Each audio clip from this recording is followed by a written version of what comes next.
Gran Casino de Ceuta les ofrece La Voz del Faro.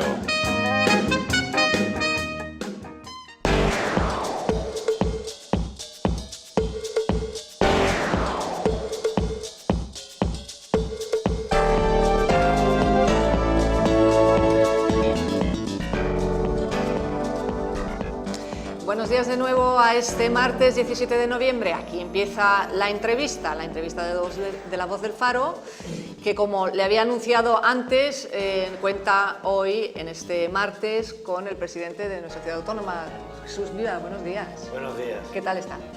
Pues muy bien y además es muy bien, feliz por incorporarme a esta sección de la entrevista en este nuevo formato, a través del que se demuestra una inequívoca actitud de vanguardia y de innovación por parte del medio decano en prensa escrita de Ceuta, lo cual me parece satisfactorio y alentador desde el punto de vista de la mejora del nivel de la comunicación y de la información en nuestra ciudad. Desde luego, medios no nos estamos escatimando para dar mayor información y puntual a través de, como se sabe, las redes sociales, a través de nuestro faro ya decano, ahora la televisión y también el nuevo código QR, que después ahora le dejaré a Rafael. Buenos días, Rafael. Buenos días, Isabela. Tuve la oportunidad de explicárselo ayer y hoy tendré la oportunidad de mostrárselo para que lo tenga incluso incorporado en su teléfono, si así lo quiere el presidente,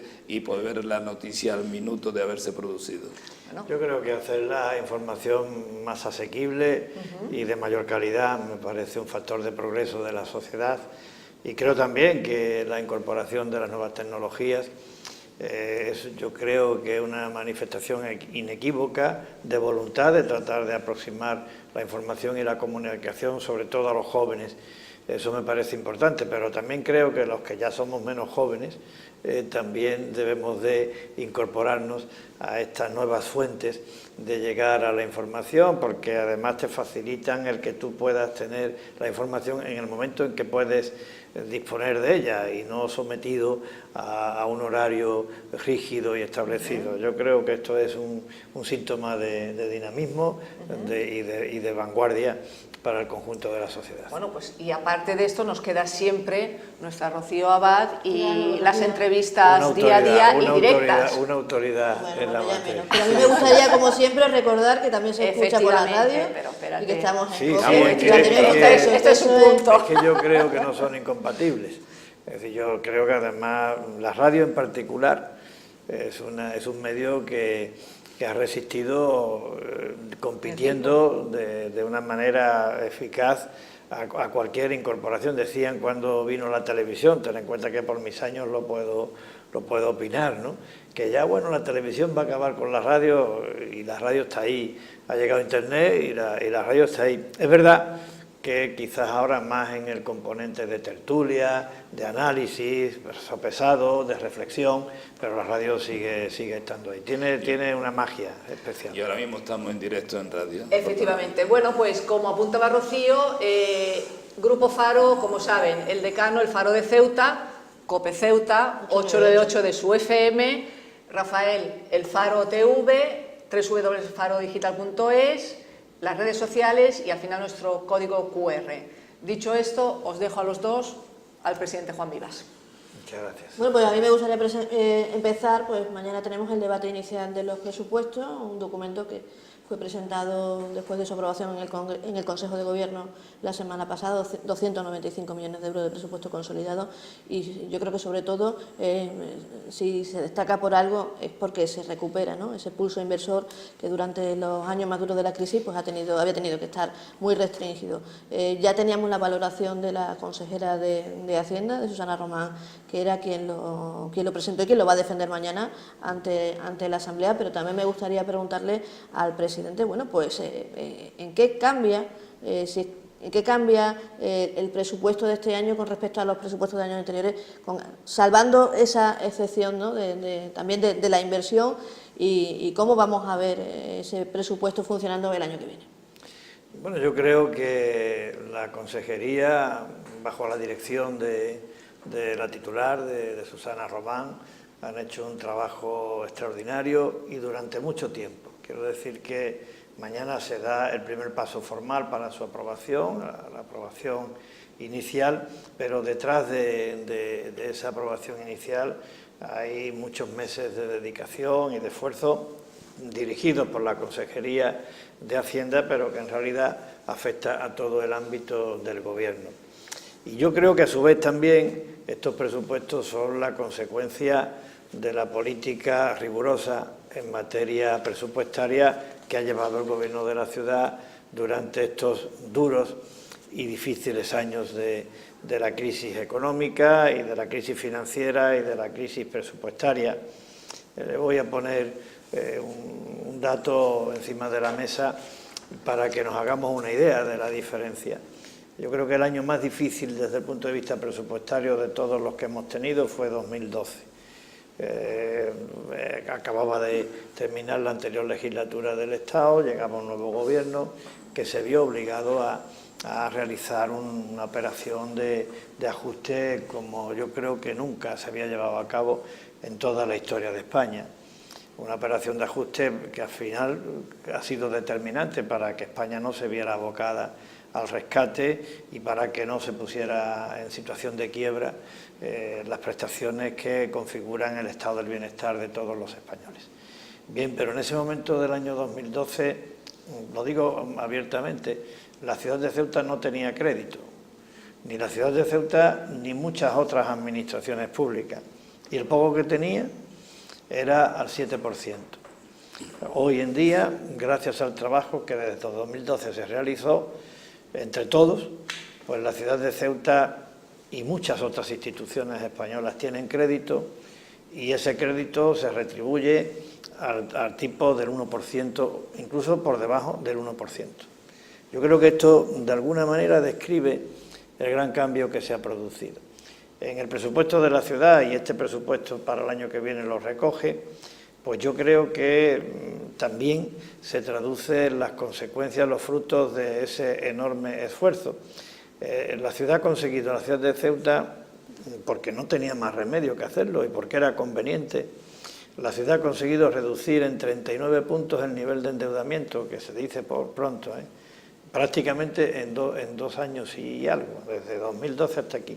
Aprobamos entonces un plan de estabilidad y nos decía la oposición que era imposible, que eso no se iba a cumplir. Bueno, pues se ha cumplido porque hemos bajado en 39 puntos el nivel de endeudamiento. Y además esto lo hemos hecho sin despedir a nadie. Y lo hemos hecho sin dejar de pagar una sola nómina. Entonces creo que ahora es cuando se están viendo las consecuencias de ese trabajo que algunos, desde la oposición, decían que era imposible de llevar a cabo. Lo ha sido. ¿Y qué consecuencias ha tenido, Rocío? Pues yo creo que fundamentalmente la sostenibilidad de los servicios. El servicio de abastecimiento de agua, el servicio de saneamiento, el servicio de la limpieza, los servicios de la policía local, los bomberos, el funcionamiento de todos los servicios básicos de Ceuta, ahí están, sin despedir a nadie y atendiendo sus obligaciones.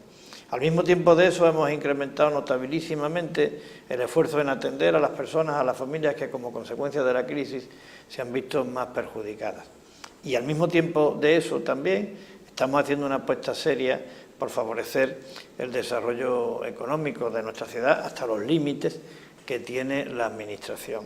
Pero la nave sigue a flota y además de eso, ahora, como bien ha dicho Rocío, reanudamos una nueva etapa muy esperanzadora desde el punto de vista de la inversión, con lo cual ese músculo de la inversión en activo que pone de manifiesto este presupuesto será útil y beneficioso para el empleo también y para seguir renovando y mejorando la calidad de los servicios. Yo creo que esa es la principal novedad y la principal noticia que transmiten estos presupuestos. Ceuta ha conseguido mantener la nave a flote durante estos durísimos años y al mismo tiempo está en condiciones de cumplir con todas sus obligaciones y de seguir siendo un factor fundamental para avanzar. Le pongo un dato, otro dato más, al margen de esta reducción del nivel de endeudamiento. Vamos a pagar lo que nos quedaba pendiente y además a primero de año de la paga extraordinaria de los empleados públicos de diciembre de 2012. Y al mismo tiempo se va a incrementar en un 1% la retribución de todos los empleados públicos de la ciudad. Y no quiero que se me olvide. Y ya termino, porque me estoy extendiendo demasiado. Esto se ha conseguido con el esfuerzo de todos los ceutíes, con el esfuerzo de todos los españoles y porque el Gobierno de la Nación, y quiero que esto se subraye, ha tenido un comportamiento de sensibilidad y de consideración a las especiales circunstancias que en nuestra ciudad concurren. Porque en esta época, en este tiempo al que me estoy refiriendo, de lo que recibíamos en 2011 y lo que recibimos ahora de las transferencias del Estado, ahora recibimos 24 millones de euros más, 24 millones de euros más en el peor momento de la crisis económica de España y presupuestaria de toda su historia, 24 millones de euros más de lo que recibíamos en 2011. Y nos hemos ahorrado en intereses al año 7 millones de euros. Claro, esa inyección de 30 millones de euros al año es la que nos ha permitido mantener los servicios, no despedir a nadie y recuperar el pulso inversor. ¿Le preocupa que con todo ese esfuerzo, ¿no?, que se está realizando por parte de las administraciones públicas, tanto de la ciudad como del Estado, por atraer también la promoción privada, por atraer inversores, bueno, pues que todo eso de alguna manera se pueda truncar si cada vez que hay un atentado, ¿no?, un atentado yihadista, el nombre de Ceuta siempre colea, aunque no sea aquí, aunque no se haya promovido desde aquí? Bueno, ¿Eso le preocupa que pueda perjudicar al desarrollo futuro de la ciudad a corto y a medio plazo? Hay cosas que no están en nuestras manos poder evitar. Y yo lo que sí creo es que todas las personas, instituciones y entidades que tenemos responsabilidades en Ceuta no debemos de contribuir a generar una imagen distorsionada de Ceuta. Yo creo que todos tenemos la obligación, empezando por las administraciones públicas y quienes las representamos, todos tenemos la obligación de defender una imagen real, la buena imagen de nuestra ciudad y defender también un análisis riguroso de Ceuta en relación con esta amenaza real y cierta, pero global, que significa el yihadismo. No cabe la menor duda, porque eso sería negar la realidad, que las connotaciones que en el fenómeno y en esta lacra, en esta amenaza que para el mundo significa el yihadismo, tiene el hecho de que nosotros seamos una ciudad fronteriza con el vecino país de Marruecos, pues eso tiene unas connotaciones que es absurdo de negar. Eso existe y eso hace que el dato estadístico indique que el número de incidencias que en Ceuta se han producido y de actuaciones de la justicia y de la policía para combatir los focos de radicalización violenta, pues son estadísticamente, en términos relativos, superiores a los del resto de España. Pero eso no debe ser óbice para reconocer, junto con eso, uno, que el riesgo es equivalente en Ceuta al de cualquier otra parte de España y de Europa, y creo que los hechos lo demuestran.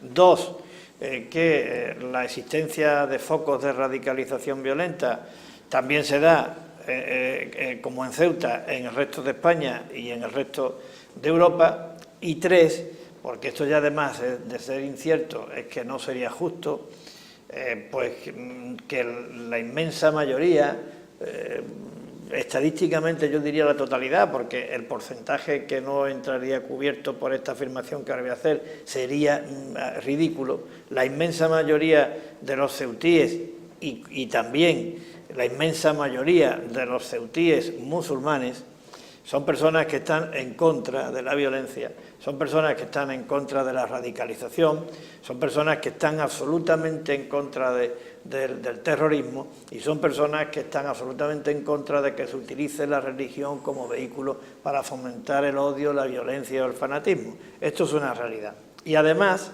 de todo esto, pues yo creo que siendo injusto, si pretendemos focalizar a Ceuta o identificar a Ceuta con la cuna, con la cantera del yihadismo en Europa y en España, finalmente le estamos haciendo un flaco favor a Ceuta, porque lo que estamos en última instancia es fomentando, como bien ha dicho usted, el miedo, y el miedo es el principal enemigo de casi todo. El miedo es el enemigo del progreso, el miedo es el enemigo de la inversión, el miedo es el enemigo de la estabilidad, el miedo es el enemigo del arraigo. Por tanto, los que tenemos responsabilidades tenemos que ser justos con la situación, contarla tal como es y evitar que en Ceuta cunda el miedo. Sí, presidente, yo hoy hemos tenido que, y bien que lo lamento, tener que abrir otra vez las páginas del Faro y la portada con los problemas de la frontera y los porteadores. Los porteadores se han multiplicado por 10 en los últimos tiempos, a consecuencia de que vienen más bultos y que le pagan mucho más que le pagaban hace unos años. Hace unos años creo que le pagaban 5 o 6 euros y hoy llegan hasta 80 euros por bulto, con lo cual ha dado lugar a que se incremente el número de residentes o se den de alta en la provincia de Tetuán y que por la mañana tengamos los problemas que hoy destacamos desgraciadamente una vez más en nuestras portadas. ¿Se puede hacer algo a través de las administraciones locales para evitar que 4 señores, porque no es el polígono de Ceuta, no es el pulmón económico con el que se proyectó ese polígono, sino son 4 grandes empresarios de la península, con 4 grandes empresarios, tiene aquí sus testaferros, que sirve el polígono como zona de paso y no como zona comercial? ¿Se puede hacer algo para que no ocurra una desgracia, que es lo que estamos expuestos a que ocurra?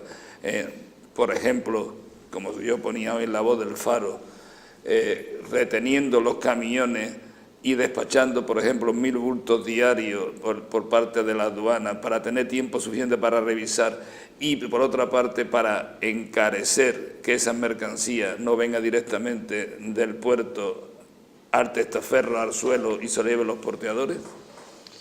Bueno, son muchos temas al mismo tiempo, Rafael, pero yo creo que ha puesto el dedo en la llaga en relación a la causa que está originando estas situaciones de colapso que nadie desea. Y el hecho cierto es que se ha incrementado, se ha multiplicado, yo no sé si por 10, pero por mucho, o sea, se ha multiplicado el número de porteadores y también el número de vehículos que vienen a cumplir la misma función de los porteadores. Y el número de bultos. Entonces, esto es un hecho objetivo, claro está. Ahí yo creo que, y me consta, que la Administración del Estado, la Delegación de Gobierno, tiene el mismo nivel de preocupación y el mismo nivel de ocupación y de implicación que tenemos todos. Pero es verdad que esto tiene que hacerse de una manera coordinada con el país vecino, porque yo creo que se trata de cumplir con ese objetivo de que lleguen a Ceuta el número de porteadores y desde aquí se transfieran a través de estos flujos el número de bultos que sean acordes con las capacidades de absorción que tienen los polígonos y que tiene el propio paseo fronterizo, y eso solamente se puede hacer de manera coordinada con las autoridades del país vecino. Y yo creo que en esa línea se trabaja diariamente. Lo creo, no solamente que lo crea, es que lo sé, y me consta que desde la Delegación de Gobierno se trabaja eso de manera diaria. No es fácil para nosotros, para las autoridades nacionales españolas, y tampoco es fácil para Marruecos, porque evidentemente la presión también existe sobre Marruecos. Y eso es un hecho evidente. Prueba está que me han comentado que la provincia de Tetuán está creciendo considerablemente el número de personas que allí se empadronan y vienen fundamentalmente atraídas por la posibilidad de ejercer esta actividad de portadores de una manera u de otra, ¿no? Esto lleva usted toda la razón. Y también creo que lleva toda la razón en el tema de reprimir el fraude, entendiendo por fraude una amplia acepción de un comportamiento al margen de la norma. Es decir, reprimir el fraude a través de quien trae una mercancía y en la mercancía dice que es de un tipo de mercancía y luego es otro tipo de mercancía que tiene un menor tipo de gravamen. O también el fraude de quien trae una mercancía y la trae infravalorada. O también el fraude de quien está manteniendo una actividad no autorizada, no amparada por una licencia, y que además resulta que luego la nave en cuestión, no amparada por la licencia, pues se convierte en una consigna, que eso no es una actividad comercial, sino que es una actividad que favorece ese tipo de situaciones que luego derivan en colapsos de circulación o que luego derivan en problemas internos, o que incluso hasta se permiten a través de ciertas naves pues que haya personas que estén durmiendo en las propias naves de una manera absolutamente irregular. Bueno, pues a eso yo le quiero decir que estamos trabajando desde hace tiempo y hay datos que ponen encima de la mesa la eficacia que está teniendo la acción de la inspección, tanto de la ciudad como de la agencia tributaria, en reprimir ese tipo de comportamientos. Y alguna idea tenemos además. Sí. Alguna idea que yo no puedo concretarle en estos momentos porque está sometida a un estudio técnico, pero que va en la línea que usted estaba indicando ahora mismo. Presidente. Es decir, la mercancía llega a Ceuta, y perdóneme, la mercancía llega a Ceuta, Rafael, entonces que se usted, ¿qué destino tiene esta mercancía? ¿No? ¿Qué destino, qué almacén? A ver si ese almacén al que va es un almacén que tiene sus papeles en regla, que tiene una licencia concedida, que no es una consigna, qué tipo de mercancía viene. Yo creo que ahí el primer filtro, estoy con usted, es el que hay que establecer. Y luego otra cosa importante, Rafael, yo creo que tenemos que procurar hacerlo de la forma más ágil posible, y es la apertura de lo que se ha denominado o se denomina Tarajal 2. Es decir, el Tarajal 2 es una vía alternativa a la que se utiliza actualmente, que tiene por destino el BIU. Pero claro, el BIU se llega al BIU a través de los polígonos, con lo cual resulta que los porteadores colapsan, y no colapsan, impiden el desarrollo de cualquier otra actividad o de cualquier actividad comercial dentro de los polígonos, de tal manera que se convierten exclusivamente en el paso de la mercancía. Con el Tarajal 2 eso no ocurrirá, con lo cual los polígonos volverán a ser establecimientos comerciales. Si me permite, es un hecho, como usted dice, un hecho evidente. Y en eso estamos. Y yo no lo pongo en duda de que tanto la Administración Central a través de la acción de Gobierno como la fiscal a través de Hacienda y la municipal pues están haciendo todo lo posible o todo lo que se le ocurre para paliar este problema. Pero es un hecho también evidente que cuando un señor paga 80 euros por pasar un bulto es porque la mercancía vale como mínimo 10 veces más. 10 veces más. ¿Y qué significa esto? Pues significa que cada vez está creciendo mucho más el número de empresarios de Marruecos que traen la mercancía a través de Ceuta y Melilla para no pagar los aranceles legales en Marruecos. Y eso significa, yo pienso, que una de las posibilidades para limitar, porque ya no estamos hablando de la recaudación o no de la ciudad, estamos hablando de un problema de seguridad ciudadano, donde puede haber una desgracia masiva, ya hubo una desgracia o dos, pero puede ocurrir algo peor cuando hay una avalancha de 3.000 personas. Y lo que se me ocurre es que como el control de esa mercancía llega al puerto de Ceuta y tiene que tener el control tanto de la fiscalidad, en este caso aduana, los fiscales de aduana, como la fiscalidad municipal, pues que se despachen diariamente como mucho 1.000 bultos y habría 1.000 o 2.000 porteadores. Y no se despachen todos los bultos porque le ampara la ley, a mi modo de ver, presidente, le ampara la ley a los fiscales de aduana para tomarse el tiempo necesario para supervisar si esos bultos que vienen cerrados, lacrados y amarrados contiene el DUA que dice que contienen. Y por lo tanto se podía solucionar de una forma, ya que no es un ingreso específico para la ciudad, porque estoy convencido de que esas mercancías, si se pagan una simple cuenta, si se pagan 70, 80 euros por pasar un bulto, es porque la mercancía que va dentro del bulto vale como mínimo 10 o 15 veces más.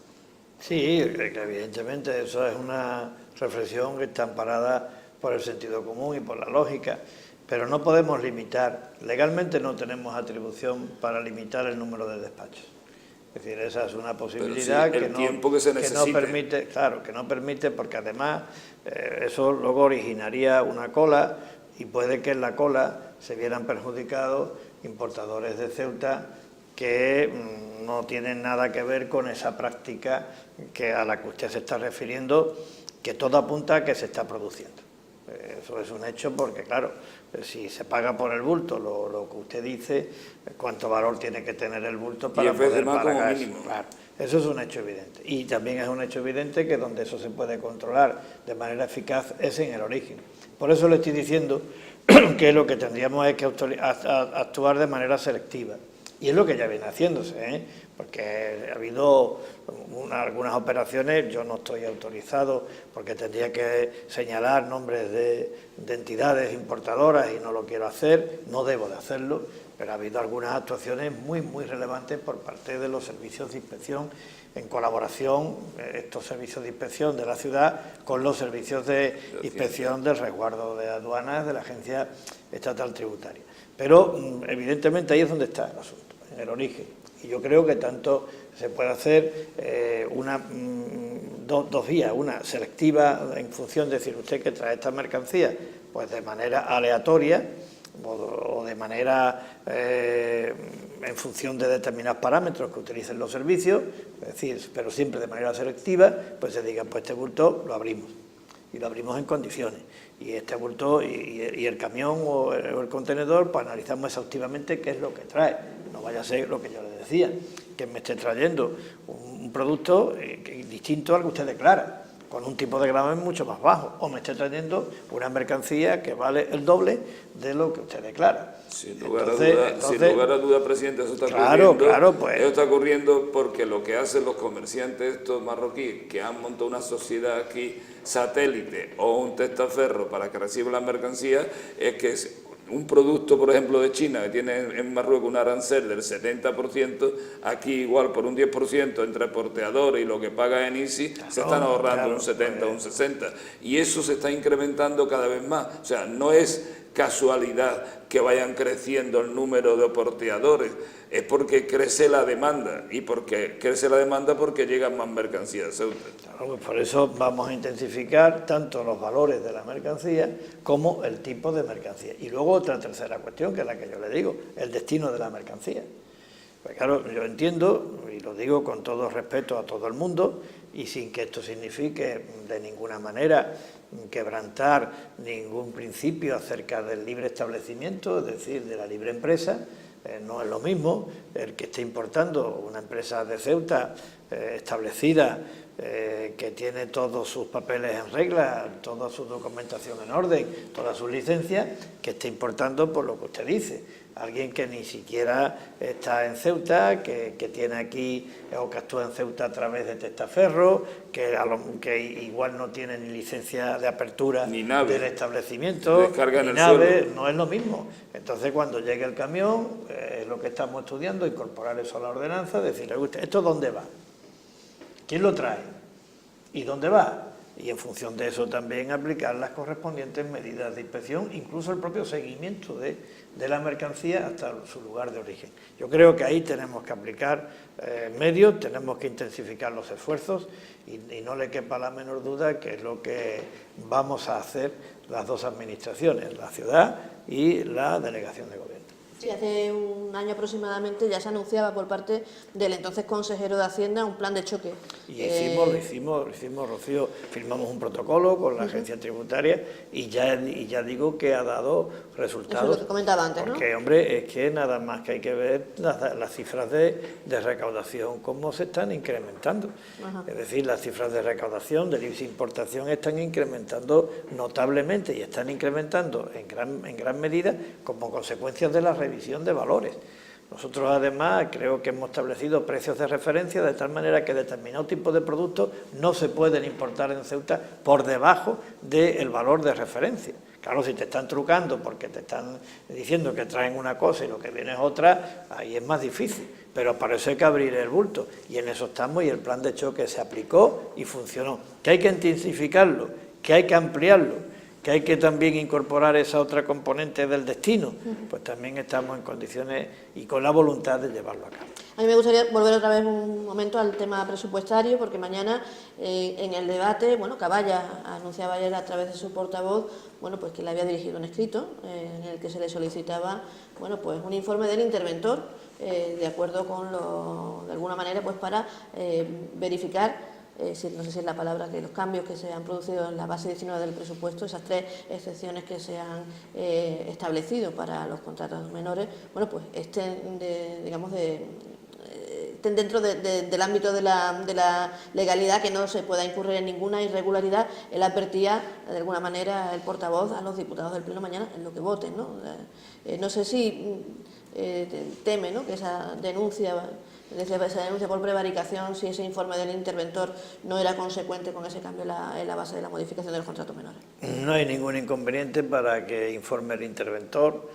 Lo que también le quiero decir es que la base 19 supone un valor añadido en beneficio de la transparencia al que ya establece la propia ley. Quiero decir que, no sé si me he explicado bien o no, la ley establece unas limitaciones determinadas para poder formalizar lo que todo el mundo conoce como contratos menores de suministros, contratos menores de obras. La ley establece para esos contratos menores unos determinados requisitos, y lo que ha hecho la ciudad, lo que viene aplicando la ciudad, al margen de las consideraciones de Caballa, a iniciativa del propio Gobierno, es establecer unos requisitos adicionales a los que establece la propia ley para los contratos menores. Esto debe de quedar claro, porque claro, el Gobierno de la ciudad podía decir, pues mira, aplicamos exclusivamente la ley y los requisitos que la ley establece para los contratos menores. No es el caso. El Gobierno voluntariamente y a iniciativa del propio Gobierno es quien establece estos requisitos. Claro que yo le he preguntado y le hemos preguntado al interventor cuáles han sido las consecuencias de esta base, y el informe del interventor ha sido que las consecuencias de esta base han generado una economía, un ahorro en el conjunto de la Administración y del funcionamiento de los servicios, por tanto un dato positivo, y además otro dato positivo, que ha habido proveedores y suministradores que antes no trabajaban para el ayuntamiento y que ahora trabajan. Esto es lo positivo, pero también hay una parte negativa. Ha pesado mucho más la parte positiva porque la base, hay que decir que se mantiene. Lo que pasa es que la base, desde mi modesto punto de vista, y me puedo equivocar, se mantiene pero se mejora, porque luego hay una parte no tan positiva, y es que hay determinados suministros en los que el precio no puede ser el único elemento a tener en cuenta. Hay determinados suministros en los que la calidad es una cuestión también muy importante a la hora de definir el producto. Y porque también hay determinadas ocasiones en las que el tiempo también cuenta mucho y no puedes entretenerte en determinados trámites. Mire, yo le voy a poner 2 ejemplos de lo que estoy diciendo, y esto es absolutamente cierto y no engaña a nadie. La última remesa o compra de las medallas que significan de alguna manera los atributos, valga la expresión y perdón por el término, que utilizan los concejales y diputados de la Asamblea para manifestar públicamente con las bodas, en los actos oficiales, su condición de concejales y diputados, todavía no se la hemos podido entregar, porque cuando nos enseñaron el material que había venido de una empresa de Toledo, que había acudido a este contrato menor, aquello era impresentable. Se lo digo con toda sinceridad, hasta el punto de que hemos interpuesto una acción para devolver ese suministro, porque aquello no se correspondía, y no es que quisiéramos un artículo de lujo, es decir, queríamos una cosa sencilla, pero digna, para decir, oye, usted, esto es lo que... Una medalla que no era de oro, que no era simplemente, pero lo que nos mandaron era una verdadera porquería. Eso se lo digo con toda sinceridad. Entonces, bueno, ahí no cuenta solamente el precio, ahí tiene que contar también el precio y lo que te ofrecen por ese precio, lo que haría cualquier persona razonable, honrada y sensata respecto de un suministro que tenga que contratar en su casa o en su empresa. Estoy hablando de un contrato menor. Yo tuve otra. Nosotros tuvimos que establecer, por razones que todo el mundo conoce, determinados mecanismos, determinadas barreras físicas para proteger el que no hubiera en la promoción del Loma Colmenar una acción de meterse en las casas por la cara, una ocupación ilegal. Tuvimos allí que decir, alguien nos dijo, pues hay un proyecto, que era un contrato, podía ser un contrato menor, bueno, pues no se pudo hacer. Y no se pudo dar respuesta inmediata a aquello porque había que cumplir con... Entonces lo único que hemos establecido ha sido esta excepción, porque nosotros lo que queremos es que aquí se cumplan 3 cosas.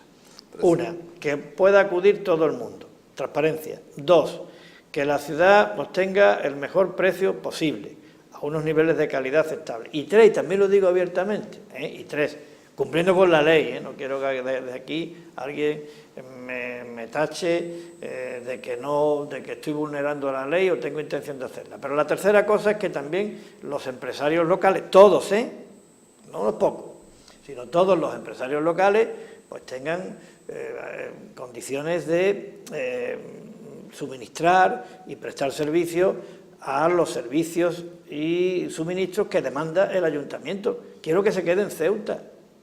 Es decir, mire usted, esto de que se quede en Ceuta vale para todo. Yo quiero que los funcionarios que están trabajando en Ceuta vivan en Ceuta, que generen renta en Ceuta, que consuman en Ceuta.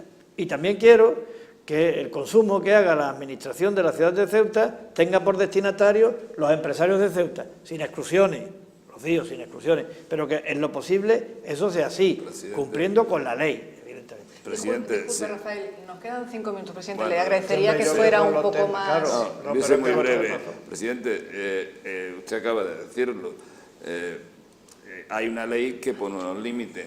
¿Por qué no hemos llegado? A mí me parece muy bien la transparencia, el control, sí, pero hemos llegado a unos niveles tan exigentes. Que no ha sido malo, Rafael, que no ha sido malo, porque resulta que ha habido un ahorro y además empresas que antes no trabajaban para el ayuntamiento, ahora están trabajando. Pero tiene que tener sus limitaciones. Pues eso es lo que estamos... Porque si usted le dicen que van a hacer una cierta calidad y lo único que baja es el precio, resulta que la calidad se ofrece no es la correcta, ni el proyecto que se ofrece puede ser correcto. Yo le pongo el caso que parece que le estamos dando más importancia de la debida a este tema de las medallas. Pues yo les digo que en vez de irse a Toledo a comprar las medallas, que no es un político el que las compra, el funcionario con competencias en la materia del área de protocolo, pues se da una vueltecita por todas las joyerías de Ceuta, ve cómo son las medallas y compra aquella medalla que cumpliendo con el precio vaya en consonancia.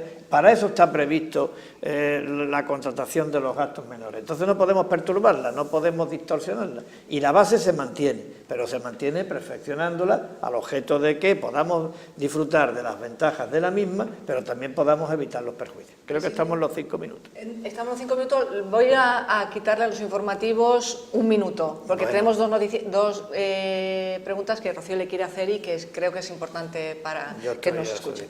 A ver, Rocío. Bueno, pues serían unas, si ya ha transcurrido tiempo desde que se modificó el contrato de limpieza y si está más satisfecho que la última vez que pasó por estos estudios en el ámbito de la limpieza pública, y 2, si se ha descartado, porque ya hace tiempo que no hablamos de transporte aéreo, si se ha descartado definitivamente, tampoco se escucha ya hablar de la empresa INAER, si se ha descartado ya a INAER como empresa para, digamos, retomar ese enlace, si se ha descartado por parte de las administraciones o si se ha autodescartado la propia empresa.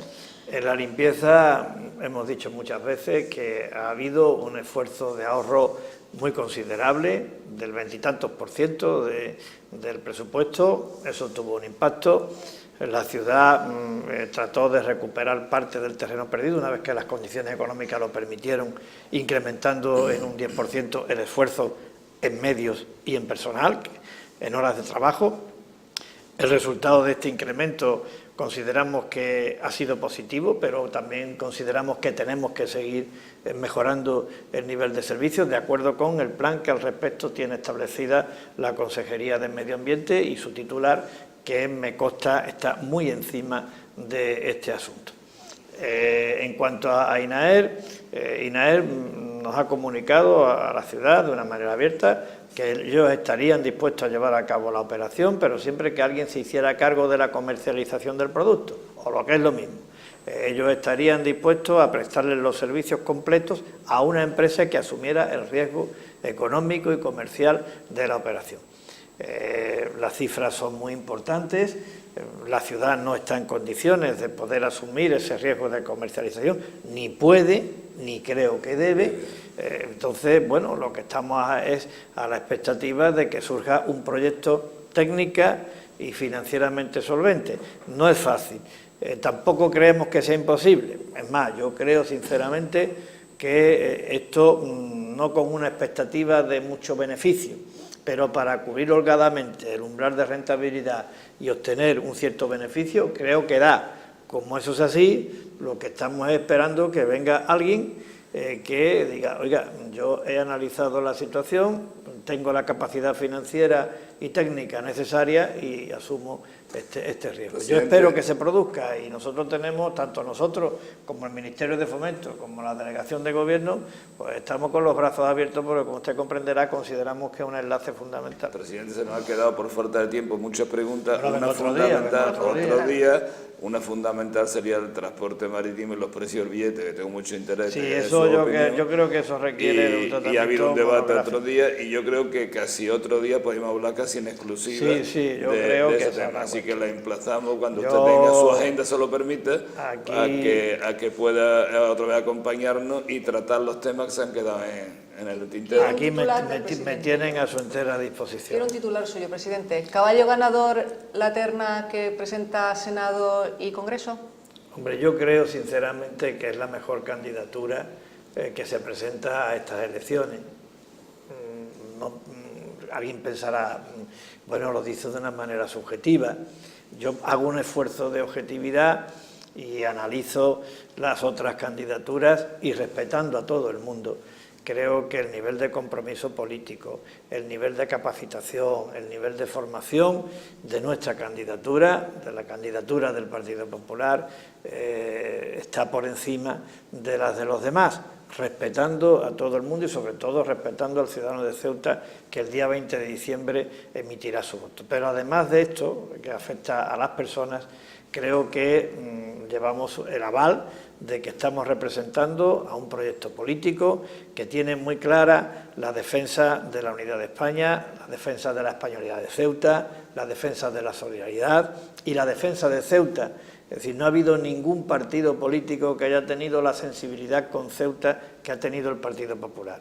Por tanto, un proyecto político comprometido con España, comprometido con Ceuta y con unas personas capaces, respetando a todo el mundo y respetando sobre todo a los ciudadanos de Ceuta. Creo que nuestros diputados y nuestros senadores son la mejor oferta electoral para el próximo día 20 de diciembre. Presidente, muchísimas gracias por haber compartido con nosotros este espacio. Muchas gracias a ustedes. Les felicito y les agradezco como ciudadano ya el esfuerzo por innovar, por mejorar la calidad de los medios de comunicación de nuestra ciudad. Creo que es un síntoma de progreso y aquí me tendrán ustedes cada vez que me requieran. Le tomamos la palabra. Rafael. Rocío. Darle las gracias y esperarlo para otra ocasión y tener la oportunidad de preguntarle muchas cosas que nos han quedado por falta de tiempo, porque el presidente se extiende, como lo sabe hacer, pues se extiende bastante en la contestación. Que las preguntas dan para mucho. Señores, hasta aquí nos ha llegado el tiempo para hablar con nuestro presidente de la Ciudad Autónoma, Juan Jesús Vivalara. Espero que haya sido de su interés. Volverá como nos ha prometido y nosotros volveremos mañana a la misma hora con La Voz del Faro 1 y mañana miércoles, saben bien, con La Tertulia. Muchísimas gracias por estar ahí. Que tengan el resto del día, que sea un buen día. Adiós. Gran Casino de Ceuta les ha ofrecido La Voz del Faro.